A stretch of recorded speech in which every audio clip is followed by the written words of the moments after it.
Hello friends, अस्सलाम वालेकुम। Welcome to traders club. I hope आप तमाम लोग ठीक ठाक होंगे और खैर खैरियत से होंगे और एक अच्छा वीक लोगों का रहा होगा और लोगों ने वीकेंड भी अच्छा अपना एंजॉय किया होगा। ऑल दो चीज़ें तो काफ़ी बुलिश थी और मार्केट फ़िलहाल काफ़ी बुलिश है। इनफैक्ट हम बीटीसी को अगर देख लें तो वो भी टूट नहीं रहा है। गोल्ड, सिल्वर, और सिल्वर तो खैर बहरहाल एक रेंज में है, एक नोन टेरिटरी में है।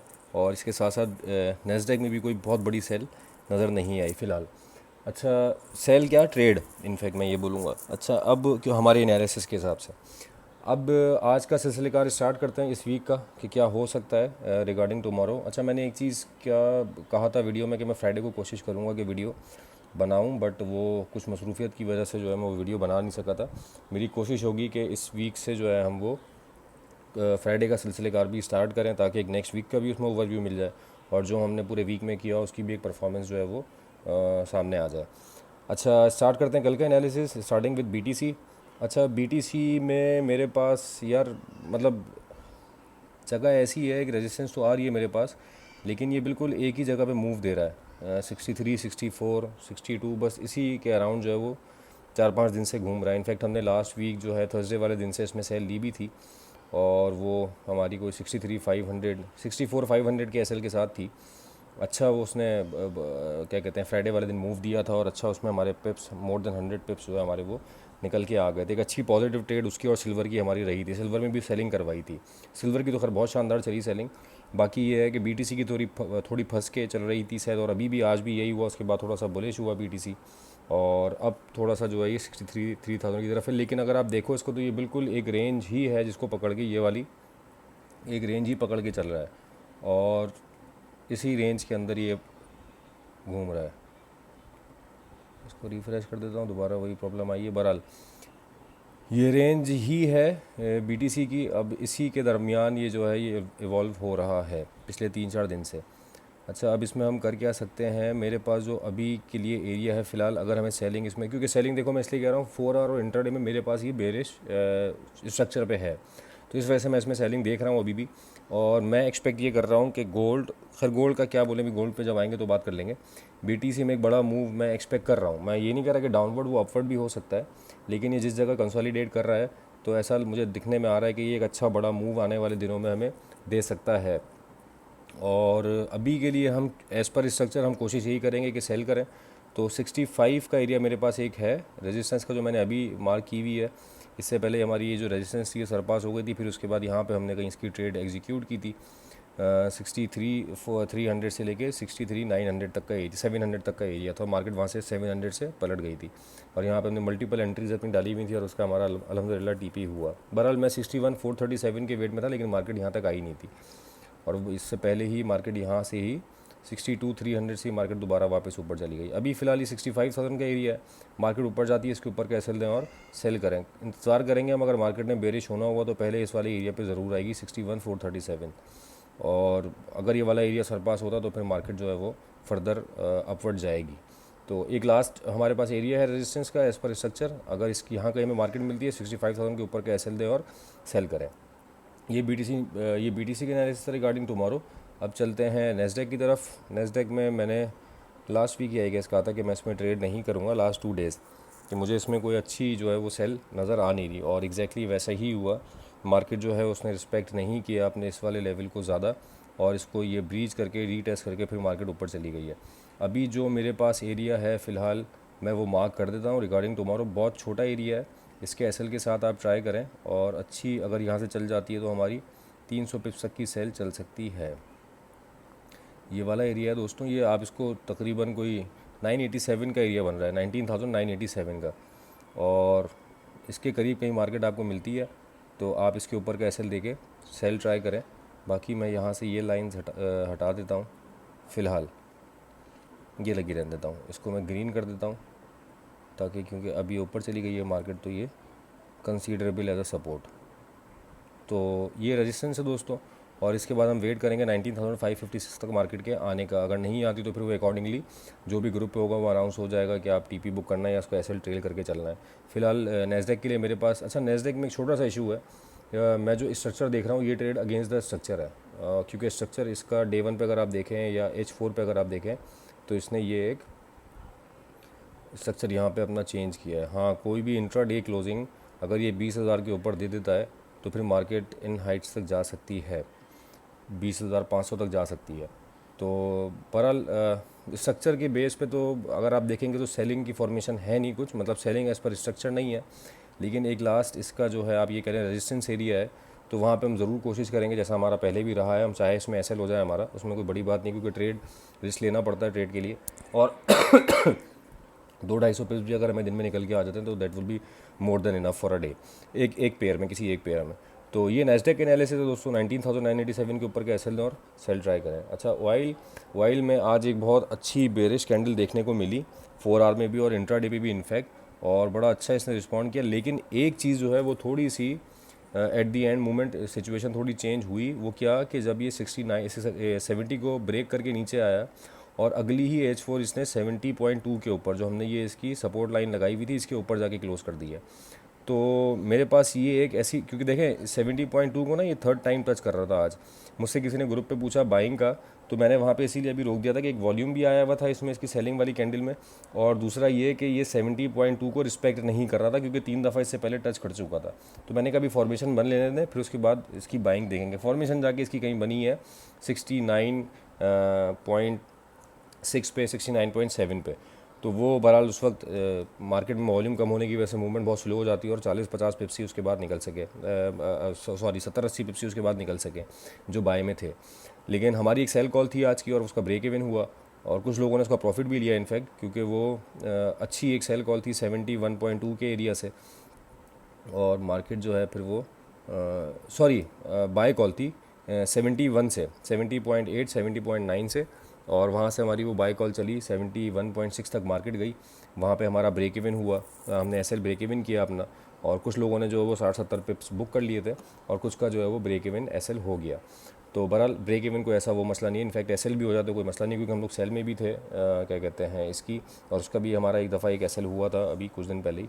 तो इसमें कोई ऐसा इशू नहीं है अगर आपका एसएल हो भी जाता है तो।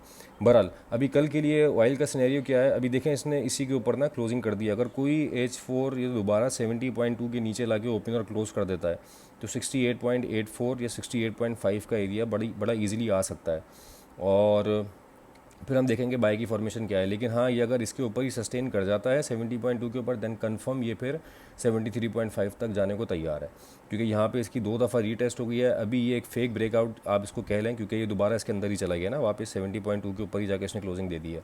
तो मैं तो इसको फेक ब्रेकआउट ही कंसिडर करूँगा। यहाँ पे एसएल हंटिंग हुई है, क्योंकि इस वक्त जो है वो बायर्स काफ़ी बढ़ चुके थे जिस वक्त मार्केट गिरना शुरू हुई है। इनफैक्ट 70 पर जब मार्केट आई है 70 के एरिया पर, तो उस वक्त सेंटीमेंट जो है काफ़ी हाई हो गया था बाय का। तो ये ज़रूरी था कि एसएल बायर्स के खाए जाएँ, और यही हुआ एग्जैक्टली। एसएल हंटिंग के बाद मार्केट जो है दोबारा अपनी सपोर्ट के ऊपर आके खड़ी हो गई है। तो मेरे हिसाब से अच्छी सपोर्ट है। अगर यहाँ से 200-250 पिप्स निकल आते हैं 72.5 तक का एरिया, और 71.5 इनफैक्ट एक अच्छी रेजिस्टेंस साबित हुई है। किसी ज़माने में आपको याद होगा यहाँ से हमने बाय भी पकड़ी थी, ये वाला एरिया था वो, और एग्जैक्टली उसी एरिया से रिजेक्ट हुआ है 71.47 वाला। और ये जब हम सेल में थे तो यहाँ से हमने बाय इसकी एक पकड़ी थी कि ये सपोर्ट का एरिया है, और अब डेफिनेटली यही सपोर्ट का एरिया जब मार्केट नीचे आई है तो इसकी रेजिस्टेंस का रोल प्ले कर रहा है। तो वंस ये रेजिस्टेंस अगर ब्रेक होती है तो हमारे पास मार्केट यहाँ जाने को तैयार खड़ी हुई है 73.5 पे। तो लेट्स सी मार्केट अगर इसकी 70.2 के ऊपर सस्टेन कर जाती है, और देन फिर उसके बाद 71.5 की रेजिस्टेंस को ब्रेक कर देती है तो 72.5 ईजिली जाएगी। कल देखते हैं इसका सिनेरियो। अभी मेरे पास तो करंट सिनेरियो यही है कि थोड़ा सा मार्केट अगर ऊपर जाती है तो फिर 70 तक के एसएल के साथ हम जो है वो उसको बाय कर सकते हैं, क्योंकि ये H4 ऊपर क्लोज हो गई है। अगर नेक्स्ट H4 भी इसके ऊपर ही क्लोज हो जाती तो वहाँ पे एक बाय की फॉर्मेशन हमें मिल जाएगी डेफिनेटली। देन फिर उसके बाद हम यहाँ कहीं मार्केट आएगी या 71.5, क्योंकि इसने रिस्पेक्ट किया है 71.5 को, पहले भी किया था लेकिन इतना अच्छा डंप नहीं दिया था। अभी 71.5 को रिस्पेक्ट करके काफ़ी नीचे आई है। तो लेट्स सी क्या होता है। यहाँ से भी एक बाय की फॉर्मेशन ज़रूर है। अगर कोई बाय लेना चाहे तो वो आज के लो के नीचे का एसएल रख के बाय कर सकता है फॉर टुमारो। मार्केट अगर यहाँ पे कोई H4 इसके ऊपर दोबारा ओपन और क्लोज कर दी तो मार्केट डेफिनेटली फिर 71.5 को ब्रीच कर जाए शायद। ये दोस्तों ऑयल के एनालिसिस और रिगार्डिंग टुमारो। अब चलते हैं सिल्वर की तरफ। सिल्वर की ट्रेंड लाइन लगाई हुई थी, सिल्वर की हॉरिजॉन्टल लाइन भी थी। किसी ने अगर लास्ट वीडियोस का रेफरेंस देखना चाहे तो उस हॉरिजॉन्टल ट्रेंड लाइन के ऊपर किसी ने ट्रेड किया हो तो मैं नहीं समझता कि उसको किसी और पेयर में ट्रेड करने की ज़रूरत पड़ी होगी। 31.41 पिन पॉइंट एक्यूरेसी, मैं इसको थोड़ा सा जूम भी कर देता हूँ ताकि देख सकें सब। ये मैंने पिछले, आप देख लीजिएगा रेफरेंस के लिए वीडियो, जो कोई मैंने लाइन अभी नहीं लगाई है, ये पिछले हफ्ते की लाइन लगी हुई है। उस पर मैंने ये कहा था कि 31.18 से लेके 31.41 का एरिया जो है, क्योंकि 31.18 के ऊपर ये एक इसकी ट्रेंड लाइन थी और उसके बाद यहाँ पे एक हॉरिजॉन्टल रेजिस्टेंस लाइन थी कि इसके बीच में आप सेलिंग ढूंढें, वो मार्केट फिर आपको इस वाले टीपी तक लेके आ सकती है। और मार्केट उससे भी नीचे लेके आई, इनफैक्ट 30.3 तक मार्केट लेके आई, 31.41 से 30.3। बड़ा अच्छा ये जो था, ये सेल हमारी यहाँ से निकली थी 31.41 एरिया वाले एरिया से, और एक अच्छा हमारा मामला रहा। इसमें सेलिंग करवाई हुई भी थी सिल्वर में थर्सडे एंड फ्राइडे। तो अभी दोस्तों, अभी के लिए जो मेरे पास सिल्वर का एरिया है वो मैं मार्क कर देता हूँ आप लोगों के सामने। वो ये वाला कुछ आ रहा है, 31 का एरिया है कि 31 के ऊपर का आप एसएल देके, यही एग्जैक्टली एरिया 31 का। मैं इसको थोड़ा सा बैक टेस्ट भी कर लेंगे अभी। ये वाला एरिया 31 का, इसके ऊपर का एसएल देके जो है आप वो सेलिंग इसकी ट्राई करें। 31.41 तो बहुत दूर हो जाएगा क्योंकि मार्केट काफ़ी नीचे आ चुकी है। तो 31.04 वाला जो एरिया है, इस वाले एरिया का आप एसएल दें और यहाँ से सेल ट्राई करें। तो ये मेरे हिसाब से सिल्वर की एनालिसिस है। बाय के लिए ये वाला मैंने एरिया मार्क किया हुआ है, लेकिन यहाँ पे हम आएगी जब मार्केट तो फॉर्मेशन देखेंगे, क्योंकि मुझे बनेगी फॉर्मेशन तो कोई देख लेंगे। फ़िलहाल अभी यहाँ पे मार्केट वैसे भी आई नहीं है। लेट्स सी क्या सिचुएशन होती है, क्या सिनेरियो होता है। कल के लिए दोस्तों सिल्वर का ये एनालिसिस है, 30.69 पे चल रहा है। 31.1 31.15 अगर आपको मिलता है तो इसको सेल करें दोबारा, वरना ऊपर एक अल्टीमेट रेजिस्टेंस की 31.41 की है। अगर हमें 31.04 पे कोई फॉर्मेशन नहीं मिली तो हम 31.41 का एरिया ट्राई करेंगे, और अगर हमें यहाँ पे कोई फॉर्मेशन मिले तो डेफिनेटली फिर हम यहाँ से सिल्वर की सेलिंग करेंगे। अब चलते हैं दोस्तों गोल्ड की तरफ। अच्छा, गोल्ड में एक एरिया मैंने मार्क किया था लास्ट वीक जब ये बुलिश हुआ, 2637 ऑलमोस्ट टैप हो चुका है। दूसरा भी एरिया मेरे पास एक है, थोड़ा सा डेंजरस है, लेट मी मार्क दैट। आप लोगों के लिए डरने वाली बात नहीं है कोई। एसएल जब साथ हो और आपकी कैलकुलेशन रिस्क मैनेजमेंट की हो तो आप जो है वो उस पर रिस्क मैनेजमेंट के साथ ट्रेड कर सकते हैं। कोई इसमें बड़ी बात नहीं है, एसएल मार्केट को देना पड़ता है। कोई भी ऐसा केस नहीं है जिसमें आप मार्केट को एसएल ना दें और बस कमाते ही चले जाएं, ऐसा कहीं नहीं है, हरगिज़ नहीं है। मार्केट को एसएल लाजमी देना पड़ता है। ये मेरे पास एक एरिया है कि मार्केट यहाँ तक जा सकती है। अच्छा, अब क्या केस है? अब इसमें सिनेरियो सिंपल सा ये है दोस्तों कि आज मार्केट ने एक रिजेक्शन ली इस वाले एरिया से 2637। ये सारे मैंने आपको बताया कि फार्मूला की बेस के ऊपर मैंने एरियाज़ निकाले हुए थे। आज मैंने ये वाला एरिया निकाला है 53 वाला। बहरहाल ये एरिया जो मैंने था वो ऑलमोस्ट टैप हो गया है, 35 तक मार्केट गई है। 37 मैंने मार्क किया हुआ था, लास्ट वीक से किया हुआ था। अच्छा, अब क्या केस है, 37 के ऊपर कैसे दें और सेल करें, लेकिन इसमें सबसे बड़ी कंडीशन ये बन रही है कि डेली बेसिस के ऊपर एशियन सेशन जो है इसको वो बुलिश साइड पे लेके जा रहा है, तो पंप हो रहा है उसमें एशियन सेशन में। अब कल सुबह देखना पड़ेगा, अगर एशियन सेशन फॉलोअप इसी तरह का बना देता है कि मार्केट दोबारा ये ऊपर ही लेके जाते हैं तो, और हमें कोई फॉर्मेशन 37 38 पे मिलती है तो वहाँ पे हम इसके ऊपर का एसएल देके 40 41 का एसएल देके हम कोशिश करेंगे कि इसकी सेल ट्राई करें। अगर हमें मिलती है तो फॉर्मेशन नहीं बनेगी तो हम सेल ट्राई नहीं करेंगे। आज हमारा एक गोल्ड में एसएल हुआ है, और इनफैक्ट एसएल क्या हुआ है, कुछ लोगों का हुआ कुछ का नहीं हुआ। उसकी रीज़न ये थी कि 35 का मैंने एसएल दिया हुआ था, मार्केट 34.74 तक गई, और वहाँ से फिर मार्केट ने कोई मेरे ख्याल से 26-24 तक का एरिया दिखाया, 26-25 तक का एरिया दिखाया। लेकिन स्प्रेड की वजह से और कुछ चीज़ों की वजह से, क्योंकि डिफरेंट ब्रोकर्स के ऊपर डिफरेंट रेट्स होते हैं, तो उसकी वजह से कुछ लोगों का एसएल हो गया, बट कुछ लोगों का एसएल या तो उन्होंने मॉडिफाई कर दिया था 35.5 पे ले गए थे, या कुछ लोगों का जो है वो बच गया एसएल। बहरहाल वो कट दी स्टोरी शॉर्ट, कल के लिए भी यही लेवल है, ये 37 वाला ही। 37 के ऊपर का आप एसएल देंगे, मार्केट ऊपर जाएगी, फॉर्मेशन बनेगी तो हम सेल ट्राई करेंगे। सेल का हम इसलिए कह रहे हैं, इस वक्त गोल्ड में टोटल बुलिश मोमेंटम है, मतलब कोई भी कैंडल ऐसी नहीं है इंट्राडे की, और वीकली भी आप देख लें तो टोटल, इनफैक्ट मंथली भी आप देख लें तो ये बुलिश मोमेंटम में ही है। We are just hoping for a retracement इसकी आएगी तो एक अच्छी रिट्रेसमेंट ड्यू है जो कि आ सकती है, तो उसमें ट्रेडर जो है अच्छा पैसा बना सकता है, इसलिए हम सेल इंक्लाइंड हैं अभी।